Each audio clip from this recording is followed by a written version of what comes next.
right, thank you all for coming out to Acres Homes Community Center. It's the home of District B. I'm Jerry Davis. I serve as the city council member for this district. Welcome to our newly renovated multi-service center. I want to thank the Health and Human Service Department for all their work.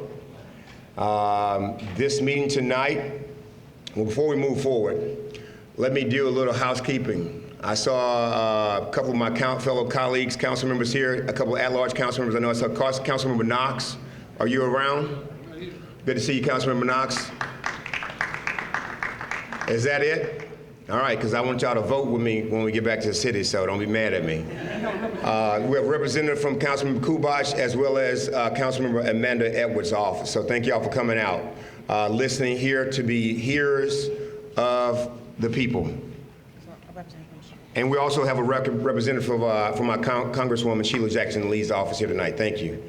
So let me get right into it. This meeting here, held at a city facility, held with the constituents of the city of Houston.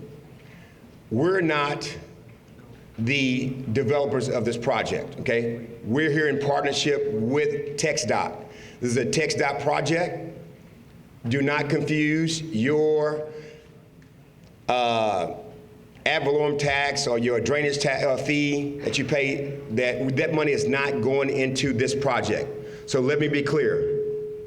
I've heard that the city of Houston is not paying for this project. Do you all understand that? You can just say yes or nod your head. Yes. All right, thank you. All right. So then what we're doing, we're being good stewards. The mayor, again, the other council members, and all of the wonderful people that are working with the city of Houston that you see out here today with planning, we're here to take your concerns back to TxDOT. We're not, it was told to me, we're not setting up the Christmas tree. We're just helping place the ornaments or giving information so they can place the ornaments in the way that we deem it would be efficient for the city of Houston. Do I have that correct? Okay. So I want to be clear on that. This is a TxDOT project with the city of Houston giving information to them with our planning department from you.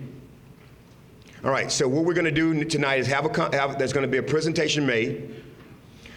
We're going to have a discussion in small breakout sessions. There's going to be plenty of people that have badges with their name on it from the city of Houston with their name, and they're going to tell you how to get information to the city so we can get the information back to TxDOT. There's paperwork all throughout those tables that many of you visited earlier, that you will have that opportunity to write down your information.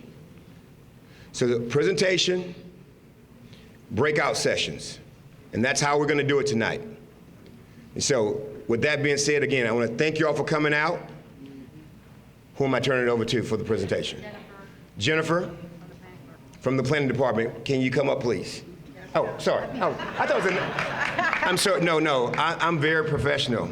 I'll say Mrs. I don't call her by her first name, Jennifer. Okay, sorry about that, Jennifer. That's okay. Thank you. Thank you, Councilmember Davis. That was a great introduction to tonight's meeting. In fact, he said a lot of what I was going to say.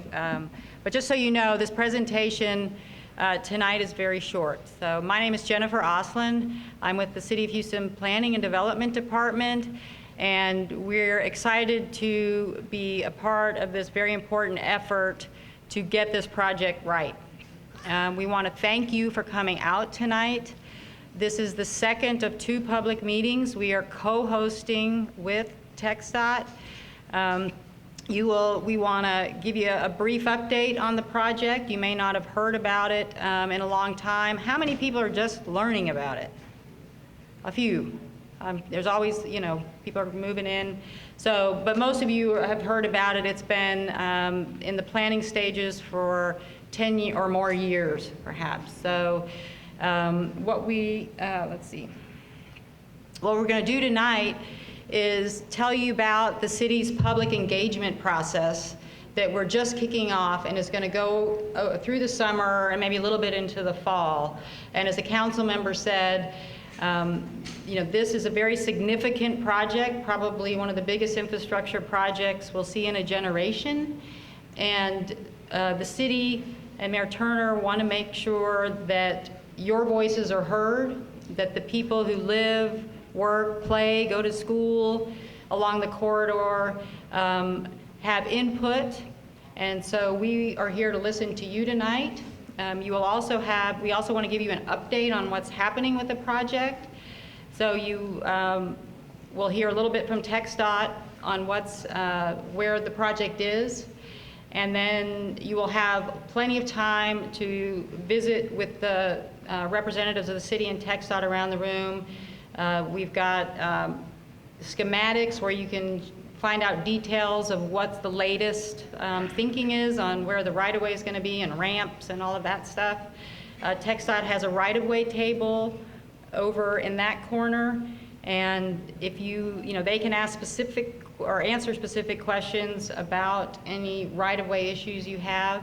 They also have a couple folks in the back who have Google Maps set up. So, and they can zoom in on a particular area. So if you maybe aren't sure where you're located or what segment of the project you're in, you can go over there and they will help you, or maybe you just want to see it in bigger detail. So just know that you can go to the back. On the sides, the city has tables set up where we want to start hearing from you. Now, let me explain a little bit about what we're trying to do, or the way we're designing this process. We know a lot of people have been giving comments to TxDOT over the years, and they have given us a list or a matrix with 2,500 plus comments.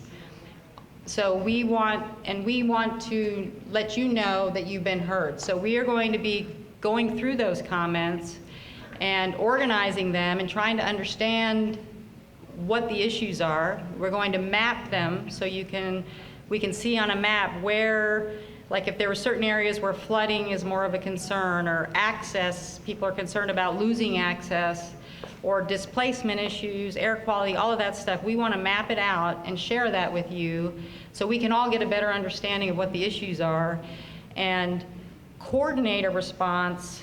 We want to work through the issues, identify opportunities. How can we make this better? How can we address those issues? And then we want to combine all that into a digestible format and share that with Mayor Turner and his steering committee. He has a steering committee of folks that are advising him on this process, and so that they then can go and take that information and present it to TxDOT and negotiate with TxDOT on what can be done. So just want to get that across. So tonight you will, let's see, let me tell you, our process over the summer is focused mostly on segments 1 and 2. As you know, the project goes from Beltway 8 all the way down to approximately Montrose Boulevard, and involves a reconstruction of I-45, portions of I-10, and portions of 59/69. So it's a humongous project. Segment 3, which is around downtown, has already been funded. So work has been going on, and communication and engagement has been going on for the folks in those around segment 3, which is downtown, and we'll show you a map here soon. And so we know the discussions aren't done. We know there are people who still have concerns. What we're mainly focused on in this effort over the summer is segments 1 and 2, which haven't yet been funded. But it's important that we continue these conversations, because the conversations have been going on. So we want to continue those conversations and get a better understanding of what your issues are. And we'll be doing that. So the goal then is to provide a forum for stakeholders in segments 1 and 2, similar to already what's happened in segment 3, and then to analyze the comments and bring them, as I said, to the mayor. And the result would be a coordinated list of opportunities to improve the North Houston Highway Improvement Project. So how does this fit into TxDOT work? Our meetings, this meeting tonight, isn't part of the official process for building a highway. Building a highway, as you learn, there's a lot of federal guidelines, environmental guidelines. You've probably heard of the NEPA process. There are public hearings. This is not part of that. This is in addition to that. So we are reviewing, as I mentioned, over 2,500 comments already collected. We're also accepting, if anybody sent a letter to TxDOT or has communicated in any way, we want to get that information. We want to include feedback that TxDOT will be collecting on 2 technical reports that are still out there. One is community impacts, and one is cumulative impacts that have not yet been published. And then we're going to convene stakeholders along the corridor in smaller groups. And I'll show you a map of that in a minute, but we will be having smaller stakeholder meetings this summer to provide an opportunity for people to kind of roll up their sleeves and really start thinking about how to make this project better. And we want to provide this analysis to TxDOT later in the fall, just by December at the latest, so that it fits into their environmental impact statement process. So basically, before the final environmental impact statement is issued, we want to get those comments to TxDOT. So here, this is a map of how we are dividing the stakeholders up, at least in the beginning. Segment 1 north, which is basically Shepherd up to Beltway 8. Segment 1 south, which is Shepherd down to 610. And segment 2 of the project, which is 610 to I-10. And we know there's, where the segments come together, there's overlap, and we're happy for people to be involved in discussions in all of the groups or whatever works. So at this point, I want to turn it over to Varuna Singh with TxDOT, who's going to give you a brief update, there we go, on where they are with the project. Thank you, Jennifer. Good evening. Good evening. My name is Varuna Singh. I'm with the Texas Department of Transportation, the Houston District. I want to thank Council Member Davis for the warm welcome at today's facilities, and certainly Jennifer and her team for organizing this event. So my job this evening is to provide, as a TxDOT representative, an overview of our project, and so we can get to the discussion at the tables to get your feedback. Before I get started on the details of the project, I want to provide a quick history of where we've come from on the corridor. In 2003, TxDOT, Metro, and Houston Galveston Area Council embarked on an integrated study for a feasibility analysis for both transit and highway components on the North Hardy corridor. In that effort, it was decided that Metro was to proceed first on studying the transit alternatives for the North Hardy. This included a look at the bus service network, potential light rail, and commuter rail. And that effort resulted in both systems needing to be coordinated, bus and rail. Once that was completed, TxDOT reinitiated its highway component study for alternatives analysis. It was recommended in 2005 that alternatives be studied further from downtown to Beltway 8. That effort led to 2011, where TxDOT published a notice of intent to proceed to an environmental impact statement to refine the alternatives for the corridor and to study the corridor for a comprehensive approach instead of incremental piecemeal highway projects. And as you all know, 2013, Metro opened the extension of the Red Line from U of H downtown to the North Line Transit Center. And this is a culmination of that transit component that started 10 years earlier in 2003 with that joint effort with TxDOT and HGAC. So why do we need the North Houston Highway Improvement Project, the highway component of that joint study? We know today's facility is congested. Texas A&M Transportation Institute publishes an annual list of the top 100 most congested roads in Texas. This is a statewide list. And on that list, this corridor from Beltway 8 south to downtown occupies 9 spots on that list, all 9 being in the top 40 of the 100. We know the region is projected to grow to about 4 million. It's roughly 6.5 million today. In 20 years, it's projected to be 10 million. With that, employment growth is expected. Traffic is also projected to grow in the corridor. There are certain elements in the corridor that are outdated, have outdated design elements. I'm talking about your vertical clearance over and under bridges, curvature, ramps are too short. Certainly drainage improvements need to be considered and brought to bear. And finally, the infrastructure as a whole is aging. It's over 30 years old. So the purpose of the proposed project, the North Houston Highway Improvement Project, is to apply current design standards to enhance safety, mitigate congestion by improving mobility and operational efficiencies, expand transit and carpool opportunities, and maintain effective evacuation routes on a major spine of the region, I-45.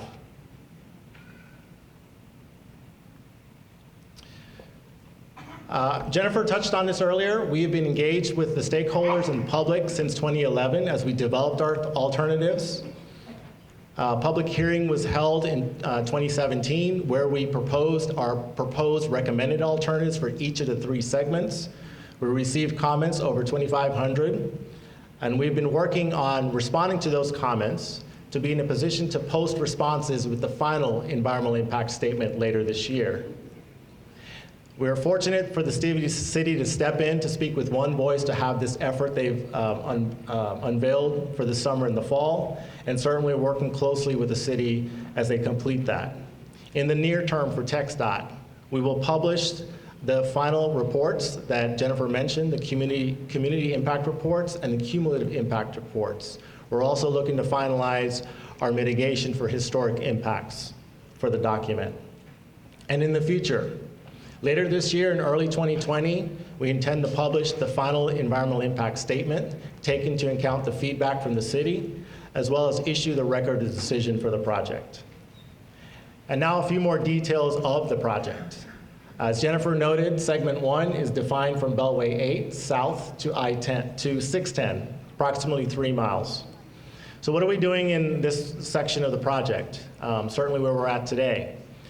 As you know, there's a single lane reversible HOV in the middle of the corridor. Reversible because it flows inbound in the morning and outbound in the evening. We're looking to expand that to be 2 lanes in each direction. This will expand carpooling, transit, and future innovation opportunities. And what do I mean by that? We're making a major investment along 45, and what we want to do is to proof our system for upcoming technologies, connected and automated vehicles, innovations for transit vehicles. We want to be able to, for the corridor, to accommodate those innovations. Additionally, we're adding an additional frontage road in this segment, and this to provide safe movement between the interstate and the local community. We're adding bike and pedestrian elements along the corridor on the frontage road as well as the affected cross streets. We are needing additional right-of-way in this segment, and as Jennifer noted, we have the MAPS personnel here to discuss those right-of-way acquisition proposals, and it's primarily on the west side of the corridor in segment 1. Segment 2, defined to be from 610 to I-10. It includes the full reconstruction of the 610 interchange. Today, the design is antiquated. The exits between the interstates are on the left. We want to move that to the right, where most drivers expect it. And we look to improve sight distances by lowering the main lanes and the proposed managed lanes. The added capacity in segment 2 is the further extension south of those concurrent 2 lanes in each direction of the HOV and transit lanes, and lanes for future innovation. This is replacing the reversible lane that's there today. We're able to add full shoulder widths to enhance safety, and we're enhancing pedestrian bike elements along the frontage roads and affected cross streets. In segment 2, the right-of-way is constrained, primarily because of the cemetery on the east side and the designated historic district on the west side. Segment 3 is perhaps the more complicated segment downtown, primarily because you've got 3 interstates plus State Highway 288 around downtown. As you know, today, I-45 travels on the west side of downtown on the Pierce Elevated. We're proposing to realign I-45 to be parallel with I-10 and I-69 and that's the purple color there. The new capacity in downtown is adding I-10 managed lanes to separate through traffic from the traffic wanting to interact with downtown on the north side. This is to promote mobility and manage congestion. We're also able to terminate the inbound managed lanes on 45 into downtown and begin the outbound managed lanes from downtown to north. We reconstruct 4 major interchanges, we flatten horizontal curves along 69 and I-10, and we improve weaving conditions. As is the case with segment 1 and segment 2, we're able to expand pedestrian bike facilities to be consistent with the City of Houston bike plan.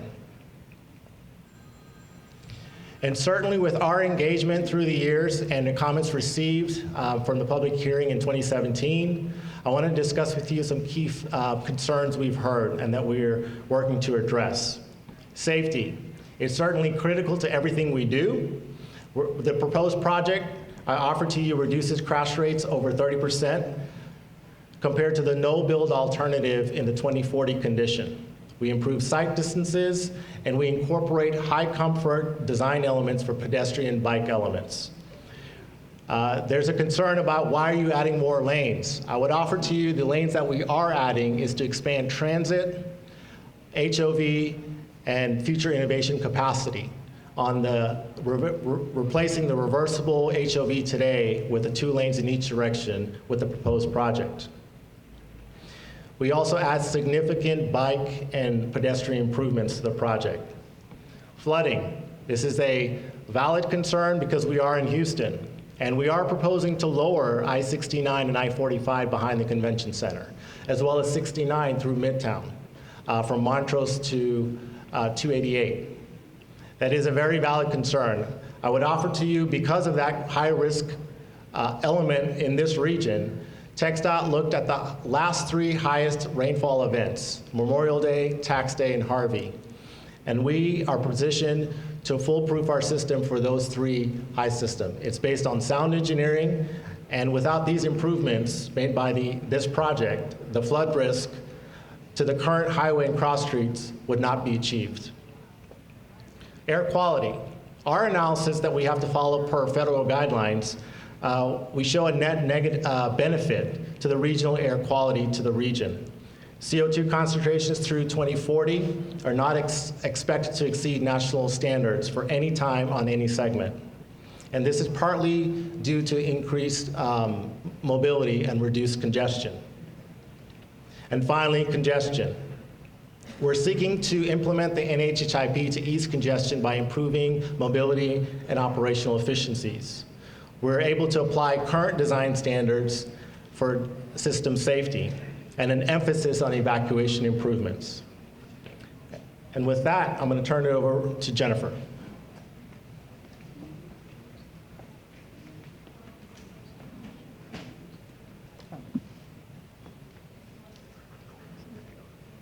Sorry.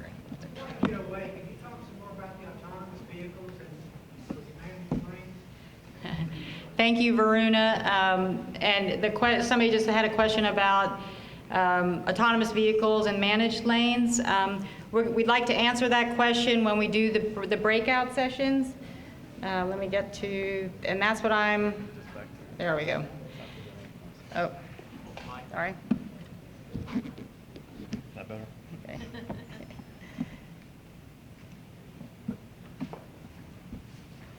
And it was supposed to go so smoothly. So we'll get the map up in just a second, but the purpose of, so what we're going to do now is let you all walk around and go where you want to go. As I mentioned, we have, the city's got 4 tables set up and staff at each table. So this is the map. There are 4 tables. Segment 1A, you'll find staff will be holding up a blue card. We've got color-coded cards for each segment. So pink is segment 1 South. Green is for segment 2, and yellow is for segment 1. And what we want, what we want you to do with those tables is give us the specifics about your concerns and what are your issues. We have magic markers you can write on the maps. We have sticky notes if you have something you want to write down. We have comment cards. We will be collecting all this information, typing it up and organizing it and posting it on our website. We're going to be doing that with what we heard last week too, and we will continue to do that through our process. It's houstonplanning.com. The website is listed at the bottom of the handouts you receive. We also have an email address that's on the handouts you can pick up at the table. So we do want to continue to hear from you. What we'll do with the comments we received tonight is fold those in to the discussions we'll be having in the next couple months and build on those comments. So it's important that we get some specifics. If you have detailed questions or just want to find out what's happening near you, you would go to the schematics on the easels around the walls. Our maps basically just show the right-of-way. It's aerial photos. You can see your house or your building or the road and where the right-of-way is and where the right-of-way is planned to be, but we don't have the ramps and all that stuff there. So. Now, due to the amount of people, if you could just give an example of what he was speaking about, of just the new technology that's going to bring into our system? I think there's a lot of we're not sure what's going to happen with autonomous vehicles and how transportation is changing. There's debate on whether it's, and that the question was, let me just repeat the question. Okay. Varun is going to come back up. There's more curiosity about AV and electronic vehicles. So the big innovation with that's touted for connected and automated is the mobility those vehicles provide. It takes away the human decision making, which from time to time, I know we all think we're perfect drivers, can slow down traffic. So when you take that away from the driver and it's done in a safe manner, those vehicles would be allowed in the managed lanes to get the throughput that the managed lanes are intended for capacity. We accomplished that today on some corridors. On 45, it's reversible to incentivize folks with high occupancy, 2 or more passengers, or bus service. We would add to that menu of eligible vehicles automated because they can get that throughput and mobility we're looking for to manage the projected traffic growth in the region.